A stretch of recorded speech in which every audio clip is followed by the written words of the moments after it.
there's a new sheriff in town. Yeah. He said, it's my league now. Yeah. He said, MJ, you had your turn. Larry Bird, you had your turn. Now it's my league. I love it. And we all bowed down. LeBron James and Kevin Durant thought they were just cracking a harmless joke on a podcast until their comments about Michael Jordan blew up the whole internet. And when Magic Johnson caught wind of it, he refused to stay quiet. Got to get his back. You got to get his ass. So get down on that block and get him back. So I threw it to him. He scored. They come back. They scored. We scored. So we were talking stuff. So finally, we got on a little run. Today, we're breaking down the moment an NBA icon stepped in to protect Jordan's legacy. A podcast moment that didn't just spark debate, it sparked a full-on generational clash. These moments don't happen under bright arena lights or during game-winning shots. They happen in the quiet, unfiltered spaces where players drop their guard and their real thoughts slip out.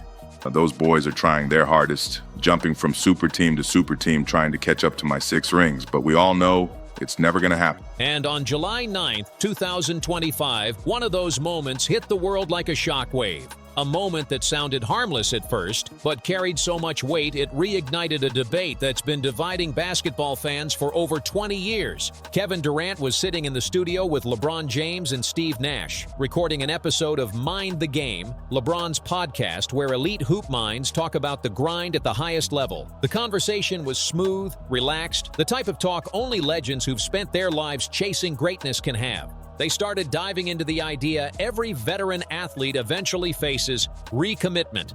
That brutally honest moment when you look in the mirror after years of pressure, injuries, and expectations and ask yourself, Kevin Durant still has 0 rings, if you ask me, because he basically joined the greatest super team in NBA history just so he can finally win a ring. And when you look at Lee Diddy's rings, he won a Mickey Mouse ring in 2020 and another Mickey Mouse ring in 2012 during the lockout shortened season. do I still want this? And that's when Durant dropped the line that set the basketball world on fire. Every so often you think like, yeah, I'm 10, 12 years in, I've got 4 MVPs and 4 championships, but do I still want to do this? You know what I'm saying?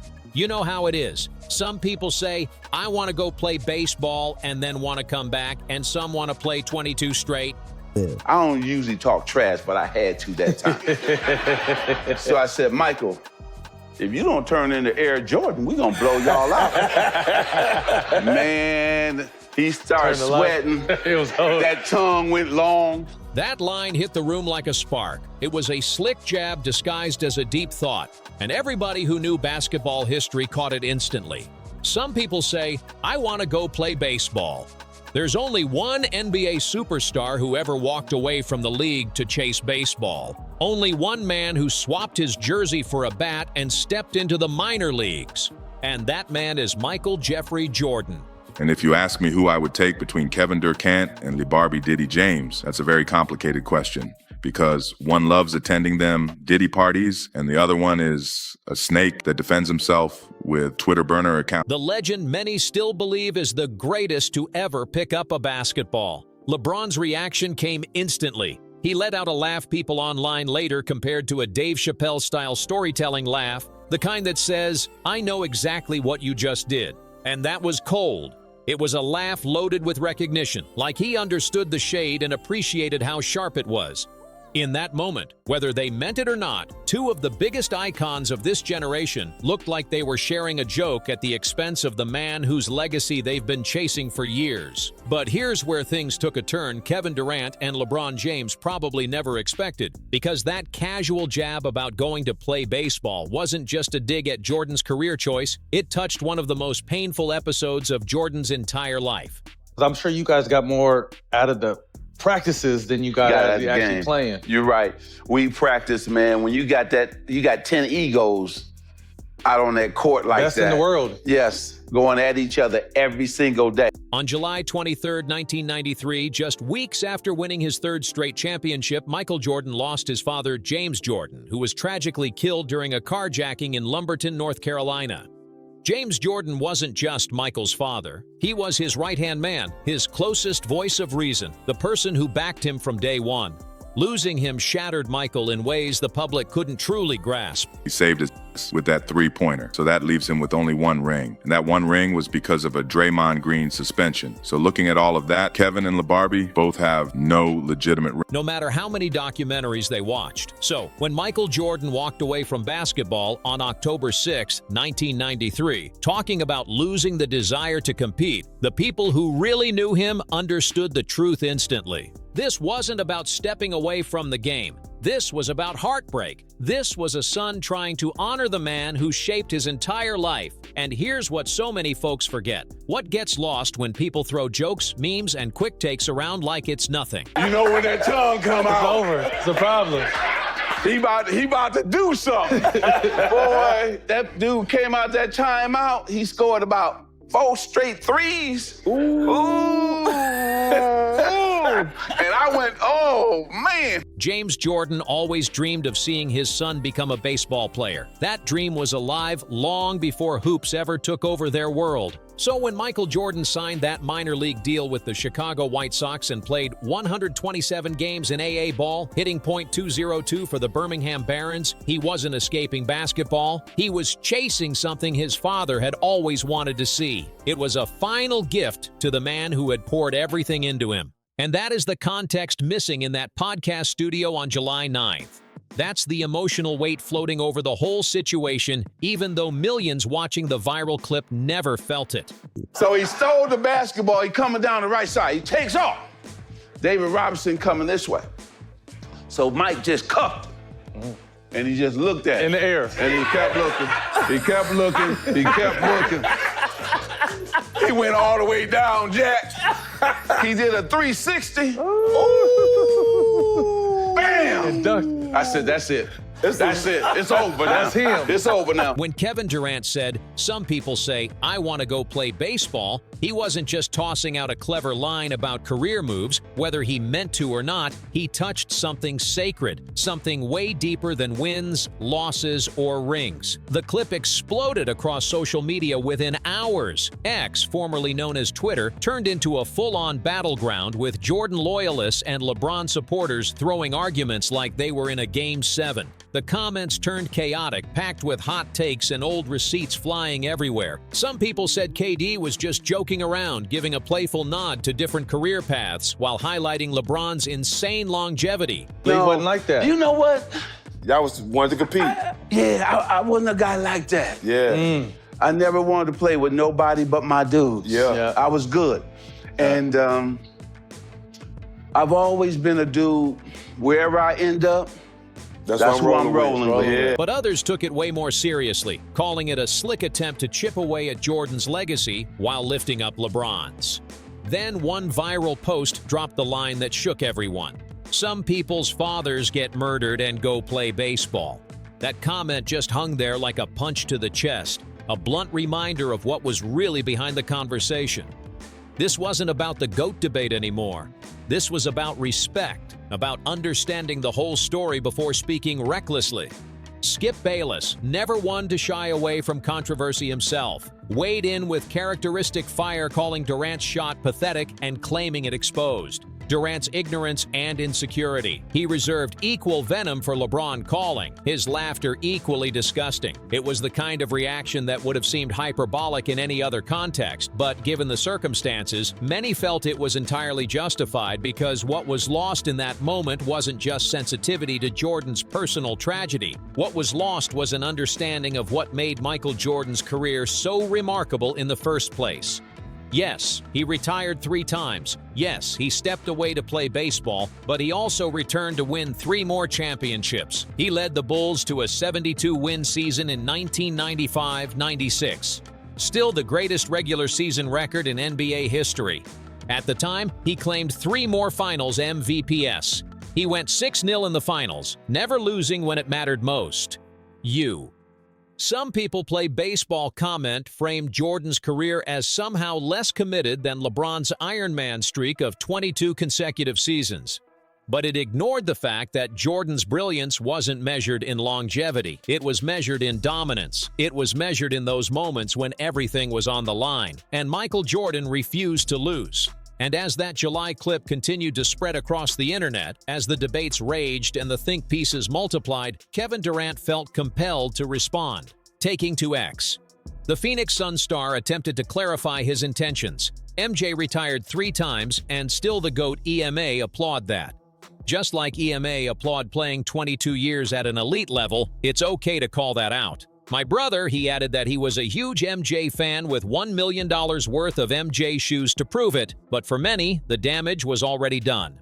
The clarification felt like backpedaling an attempt to close Pandora's box after the demons had already escaped. You can't take back a laugh. You can't erase a moment that millions of people have already interpreted with their own eyes and ears. And what made this moment particularly combustible was who was involved. This wasn't some random podcaster making hot takes for click. This was LeBron James, the man whose entire career has been defined by comparisons to Michael Jordan. This was Kevin Durant, a player whose own legacy has been complicated by accusations of ring chasing and super team hopping. These were 2 of the most accomplished players of their generation, and yet here they were seemingly diminishing the greatest of all time for the sake of a clever line and a good laugh. MJ had thrown out his own sarcastic comments about them before, so tension was already brewing, and now the stage was set for something way bigger. Because when you take a swing at the king, you better not miss. And in the days that followed, the basketball world found out exactly what happens when legends start stepping up to defend their era, their values, and their history with the man who changed basketball forever. Magic Johnson was about to remind everyone why certain names demand respect the second they're spoken. The firestorm. Legends strike back. What unfolded after Kevin Durant's comments wasn't just backlash, it turned into a full-on generational war. The NBA world had already been split for years over the Jordan versus LeBron debate, but this moment cracked those lines wide open in a way nobody saw coming. Former players who usually stayed diplomatic suddenly felt pushed to speak up, and once they didn't hold anything back. Kwame Brown, the former number one pick who took heavy criticism during his career, came out swinging with one of the most emotional responses anybody had heard. In a YouTube video that cleared 500,000 views, Brown unleashed his frustration with pure honesty only someone from that era could deliver. He fired off at Durant with, "Kevin Durant, that statement was ignorant. Jordan won 3 championships in a row. His father got killed that summer. MJ retired in October and dedicated himself to baseball, which is a sport his father wanted him to play, you smart idiots." Brown didn't stop there. He tore into what he saw as the hypocrisy behind Durant and LeBron taking shots at Jordan's choices while both of their careers had featured exactly the type of player moves old-school hoopers can't stand. He called them roadrunners, saying they ran from adversity instead of facing it head-on, building super teams instead of beating them. It was a brutal takedown, hitting not just their comments, but their entire approach to the game. Then Gilbert Arenas, known for his sharp jumper and even sharper words, jumped in with his own angle. He reminded everyone of something people always seem to forget when trying to rewrite history for clicks. Jordan didn't simply walk away from basketball. Arenas claimed the league pushed him out due to gambling allegations tied to his father's death. It was a reminder that things were way deeper than the "he wanted to play baseball" story people love to repeat. There were real investigations, real grief, real pressure, the kind of spotlight today's players who have full PR teams and social media polish protecting them rarely ever face. Jordan didn't step away because he was tired. He stepped away because everything around him had become almost unbearable. Then Charles Barkley, Jordan's Olympic teammate and one of the most entertaining voices in sports, came in swinging with his signature mix of humor and painful truth. Barkley went straight at the super team culture that LeBron and Durant became famous for. "I don't like any guys who joined super teams. Michael didn't join anybody. He just kept getting his kicked and got bigger. Kevin, you haven't been successful anywhere else." Everybody knew exactly what he was referencing. Durant joining the 73-win Warriors in 2016 after losing to them in the playoffs is still one of the most controversial choices in NBA history. He joined a team that didn't need him, a team already built to dominate. And even though he won 2 rings and 2 finals MVPs, the legitimacy question has haunted him ever since. Barkley's point was loud and clear. Jordan never took shortcuts. When the Pistons beat him year after year, he didn't team up with them, he got tougher and eventually crushed them. That was the standard, and in Barkley's eyes, Durant and LeBron simply never matched it. Then Steve Kerr, current Warriors head coach and a man who won 3 rings as Jordan's teammate, added a perspective that cut deep in a calmer but just as sharp way. Even though his comments came before this drama, they resurfaced because they fit perfectly with the debate.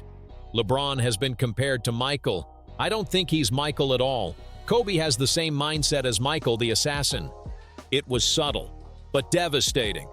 Kerr wasn't saying LeBron wasn't great. He was saying his mentality wasn't Jordan's and probably never would be. That one line hit harder than any tweet or rant because it came from someone who lived inside the Jordan universe. Everyone knows LeBron is great. Nobody denies that. But the point being made wasn't that greatness isn't enough. It's that greatness alone doesn't turn you into Michael Jordan. There was something extra with MJ, something you couldn't fully explain, but you could feel every time he stepped on the court. That cold, ruthless instinct, that ready-to-destroy anyone in front of you energy Jordan and Kobe both carried like armor. LeBron, for all his historic achievements, operates on a totally different vibe, and basketball fans felt that difference heavy during this whole debate. The social media response made it even louder. A Yardbarker poll with over 10,000 votes showed that 62% of people sided with Jordan fans, saying Durant's comment crossed the line. Those numbers didn't come from blind fandom. They came from the sense that grief and personal loss shouldn't ever be used as material for light jokes or podcast chatter. YouTube instantly turned into a content frenzy. Creators rushed to drop videos with titles like, "Michael Jordan Lev blasts LeBron and KD for disrespecting him," and "MJ and Charles Barkley just destroyed LeBron and KD," racking up hundreds of thousands of views, even though Jordan himself never said a single public word. It got so wild that AI-generated Jordan voices and old clips got repackaged as new reactions, making people think MJ was out here firing back when he wasn't saying anything at all. But underneath all that noise and chaos, something real was building. While fans and former players argued over Durant's comment, one legendary figure was preparing to step forward, not with a tweet, not with a hot take, but with something deeper, something earned from experience. Magic Johnson had been watching everything, and Magic Johnson had something to get off his chest. He understood something younger fans sometimes forget. This wasn't about stats, trophies, or YouTube compilations. This was about respect. It was about knowing what it feels like to stand across from Michael Jordan in his prime, to witness the level of intensity that made grown men question what they thought they knew about basketball. Magic had lived that reality. Magic had felt that pressure up close. And now he was ready to remind everyone exactly why Michael Jordan's name carries a different kind of weight than anybody else who ever played the game.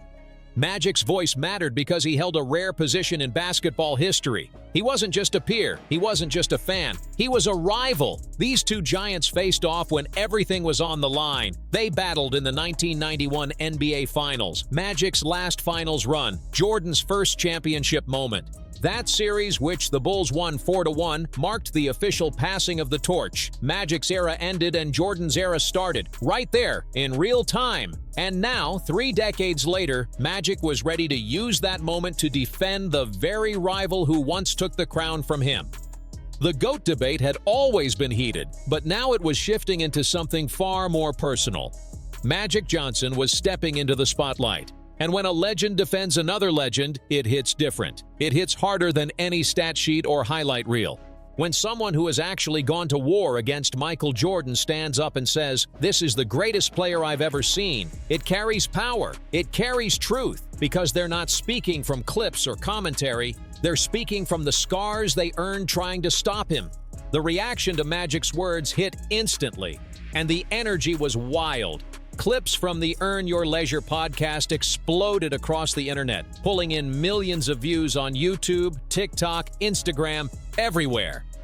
Lakers Nation and Bleacher Report jumped on the story too, pointing out how powerful Magic's stance was because he wasn't just any former player, he was someone who battled Jordan and later worked alongside LeBron as a Lakers executive during Bron's early LA years. That combo made his voice hit way harder. But the real impact went way deeper than another chapter in the GOAT debate. Magic's defense of Jordan turned into a generational message about values, about how the game was meant to be played, talked about, and respected. When Magic spoke on not wanting to join other superstars, choosing to battle the best instead of teaming up, he wasn't just reminiscing. He was drawing a straight line between his era and the modern super team culture. This wasn't old-school nostalgia. It was a warning shot at how today's NBA operates. Magic was basically saying that the fire his generation played with, the grind-through-adversity mentality that pushed players like Jordan to earn greatness the hard way, was something worth holding on to. And by stepping in to defend Jordan from what he saw as disrespect from Durant and LeBron, Magic was standing up for an entire philosophy of competition. As the weeks rolled by and the controversy kept bubbling, something became crystal clear. This was never just about one comment or one laugh on a podcast. It was about how we honor greatness. Whether the legends who built the league deserve respect when their names get thrown around casually. Magic Johnson didn't mince words, and by speaking up, he reminded the world why Michael Jordan's legacy still feels massive more than 20 years after his last championship. The GOAT debate will always stay alive. That's what makes it fun. But when someone like Magic, one of the few people who actually went toe-to-toe with Jordan in his prime, says nobody will ever duplicate what MJ brought to the game, that statement hits with real weight. It hits because it comes from someone who earned scars fighting against that greatness. Someone who saw the brilliance up close and had no choice but to respect it. LeBron James and Kevin Durant are all-time legends. Their resumes speak loud and nobody can take that away from them. But the next time someone tries to joke about Michael Jordan's baseball run, they might want to think twice about who's listening because the legends who battled him are still very much alive and they're not letting anyone rewrite his story.